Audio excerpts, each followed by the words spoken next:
Hey there. Subscribe to my channel. And also press this bell icon. Dari 29 ayat turun dan kita akan baca 29 ayat itu sebagai penutupan pertemuan kita pada malam ini.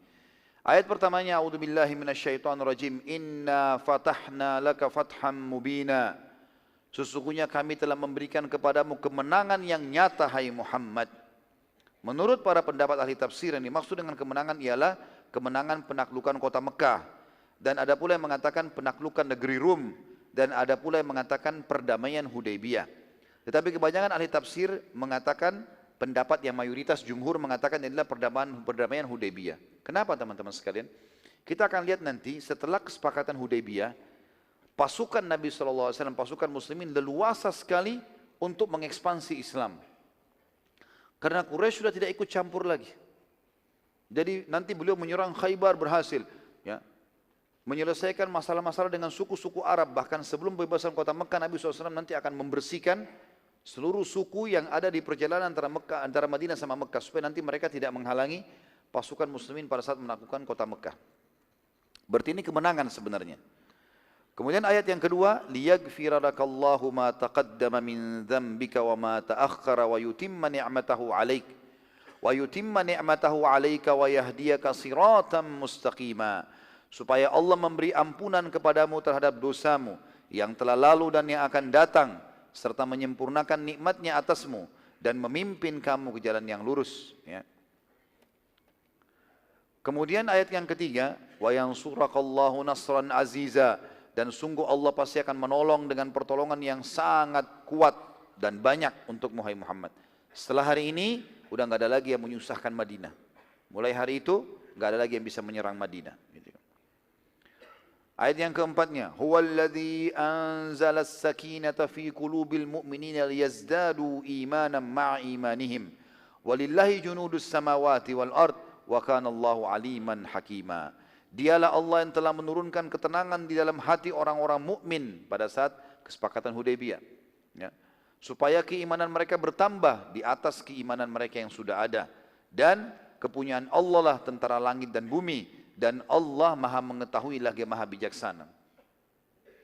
Ayat kelima, liyudkhilal mu'minina wal mu'minati jannatin tajri min tahtihal anharu khalidina fiha wa yukaffir anhum sayiatihim wa kana dzalika indallahi fawzan 'azima. Supaya dia Allah memasukkan orang-orang mukmin laki-laki dan perempuan ke dalam surga yang mengalir di bawahnya sungai-sungai, mereka kekal di dalamnya, dan supaya dia Allah membersihkan kesalahan-kesalahan mereka, dan demikian itu adalah keberuntungan yang besar di sisi Allah. Artinya cobaan dalam kesepakatan Hudaybiyah ini, umat muslim mungkin pegel, merasa sakit hati. Kenapa kok agama Allah bukan sama Allah dan Rasulnya, tapi sakit hati kepada orang-orang kafir ini? Kok bisa mereka buat seperti ini? Tapi Allah mengatakan justru itu untuk membersihkan dosa-dosa mereka. Dan Allah akan masukkan mereka ke dalam surga gara-gara itu. Karena ada kesepakatan Ridwan tadi, baiat Ridwan. Kemudian ayat ke-6, wa yu'adzibal munafiqina wal munafiqati wal musyrikina wal musyrikati adh-dhannina billahi dhannas saw' alaihim dairatus saw' wa ghadiballahu alaihim wa la'anahum wa 'adda lahum jahannam wa sa'at masira. Dan supaya dia Allah mengazab orang-orang munafik laki-laki dan perempuan, dan orang-orang musyrik laki-laki dan perempuan yang mereka itu berprasangka buruk terhadap Allah. Karena kan orang-orang munafik sempat berkata di Madinah, ngapain Muhammad mau pergi ke Mekah nih? Untuk apa? Quraisy lagi akan membantai kita dan seterusnya, gitu kan? Maka Allah menyakitkan hati-hati orang-orang munafik itu, diazab oleh Allah. Dan orang-orang musyrik ini Mekah pasti akan kena hukuman nantinya. Mekah akan dibebaskan. Mereka akan mendapat giliran kebinasaan yang amat buruk, dan Allah memurkai dan mengutuk mereka serta menyediakan bagi mereka neraka jahanam, dan neraka jahanam itu seburuk-buruk tempat kembali. Ayat 7-nya, walillahi junudus samawati wal ard wa kana Allahu azizan hakima. Dan kepunyaan Allah lah tentara langit dan bumi, dan Allah maha perkasa lagi maha bijaksana. Artinya tidak usah khawatir. Mau kesepakatan poin itu kesannya mendukung mereka, tetap kalian akan menang. Ayat ke-8, inna arsalnaka syahidan wa mubasyiran wa nadhira. Sesungguhnya kami mengutus kau, hai Muhammad, sebagai saksi terhadap manusia, pembawa berita gembira. Berita gembira maksudnya adalah untuk orang-orang beriman, orang yang sholat, orang yang puasa, orang yang haji, orang yang jihad dapat pahala-pahala. Dan juga pemberi peringatan kepada orang kafir dan orang fasik yang mereka melakukan pelanggaran-pelanggaran, maka ada peringatan, ancaman buat mereka. Ayat 9, litu'minu billahi wa rasulihi wa tu'azziruhu wa tuwaqqiruhu wa tusabbihuhu bukratan wa asila. Supaya kalian semua beriman kepada Allah dan Rasulnya dan menguatkan agamanya, membesarkannya, bertasbih kepadanya di waktu pagi dan petang.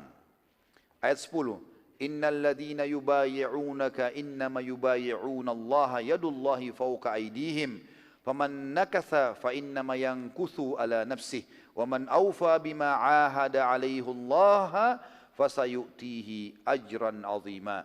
Bahwasanya orang-orang yang berjanji setia kepadamu, sesungguhnya mereka berjanji setia waktu di bawah pohon Baiat Ridwan, itu sesungguhnya mereka sedang berjanji setia kepada Allah. Tangan Allah di atas tangan-tangan mereka.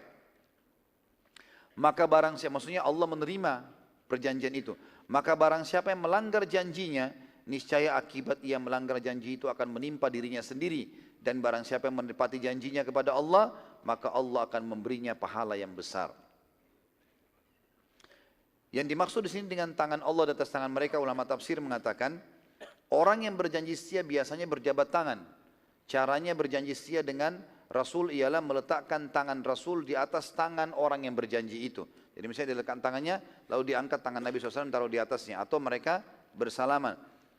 Jadi maksud tangan Allah di atas tangan mereka ialah menyatakan bahwa berjanji dengan Rasulullah SAW sama dengan berjanji dengan Allah. Jadi seakan-akan Allah di atas tangan orang-orang yang berjanji itu. Hendaklah diperhatikan bahwa Allah Maha Suci dari segala sifat-sifat yang menyerupai makhluknya. Dan di sini juga kata ulama, tentu tidak bisa kita bayangkan, oh tangan Allah di atas tangan seperti tangan manusia, bukan itu. Tapi tetap kita harus meyakini Allah SWT telah mengatakan Allah punya tangan, ya Allah punya tangan. Tapi tidak ada tamthil, tidak ada penyerupaan dengan makhluknya. Ayat 11-nya, sayaqulu lakal mukhallafuna minal a'rabi syagalatna amwaluna wa ahluna faghfir lana yaquluna bi alsinatihim ma laysa fi qulubihim qul faman yamliku lakum minallahi syai'an in arada bikum darran aw arada bikum naf'a bal kana Allahu bima ta'maluna khabira. Orang-orang Badui yang tertinggal tidak ikut dalam kesepakatan Hudaybiyah akan mengatakan, harta dan keluarga kami telah merintangi kami, maka mohonlah ampunan untuk kami. Mereka mengucapkan dengan lidahnya apa yang tidak ada dalam hatinya. Katakanlah, maka siapakah gerangan yang dapat menghalang-halangi kehendak Allah jika dia menghendaki kemudaratan bagi kalian semua atau dia menghendaki manfaat bagimu? Sebenarnya Allah Maha mengetahui apa yang kalian kerjakan. Khusus ayat 11 ini teman-teman sebenarnya ada hubungannya dengan waktu Nabi SAW pulang ke Madinah, beliau sempat berkata, bersiap-siaplah, kita akan menyerang Khaybar. Kita bahas pertemuan akan datang insya Allah perang Khaybar. Dan Allah telah menjanjikan aku akan menaklukkan Khaybar. Serta semua Khaybar menjadi harta rampasan muslimin. Lalu kata Nabi SAW apa? Dan yang ikut dalam pasukan Khaybar hanya yang ikut di sepakatan Hudaybiyah. Yang lain tidak boleh ikut nih. Tidak ada pasukan baru, itu saja. Kecuali si Ja'ad ibn Qais tadi, orang munafik yang beri kesepakatan setia di bawah pohon, mereka boleh ikut. Maka ternyata orang-orang pada saat itu dengar Rasulullah SAW sudah janjikan Khaybar pasti ditembus, seluruhnya jadi harta rampasan perang, dibagi ke 1.300 orang. Ini satu negeri yang besar, ribuan hektar, ratusan hektar kebun kurma waktu itu besar sekali. Benteng-benteng mereka masih ada sampai sekarang, sisa-sisa puingnya gitu, orang-orang Yahudi. Maka mereka mengatakan, ya Rasulullah, izinkan kami ikut berjihad, gitu kan? Karena kami waktu tidak ikut di Hudaybiyah itu terhalang oleh harta dan keluarga kami. Artinya kami mau kerja untuk memberikan makan keluarga kami dan kami juga kesian dengan keluarga kami kalau kami tinggalkan. Izinkan kami sekarang ikut. Apa kata Nabi SAW? Baiklah, tapi dengan syarat. Pada saat Khaybar tembus, enggak ada harta rampasan perang buat kalian. Itu syaratnya. Apa yang terjadi? Enggak ada yang mau ikut. Ada tujuannya mau apa?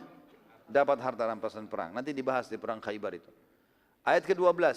Bal dhanantum allan yanqalibar rasulu wal mu'minuna ila ahlihim abadan wa zuyyin وَزُيِّنَ ذَلِكَ فِي قُلُوبِكُمْ وَظَنَنْتُمْ ظَنَّ السَّوْءِ وَكُنْتُمْ قَوْمًا بُورًا.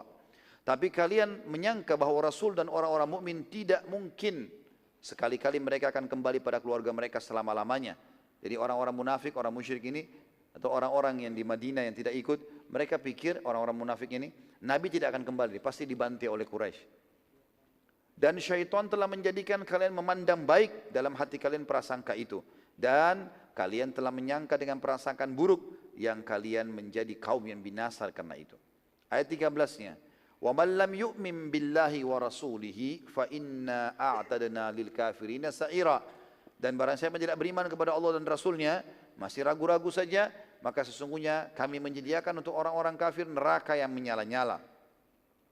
Artinya di sini teman-teman, Allah seakan-akan mengingatkan kepada sahabat waktu itu ridwanullahi alaihim, jangan pernah menunda-nunda seluruh amal baik.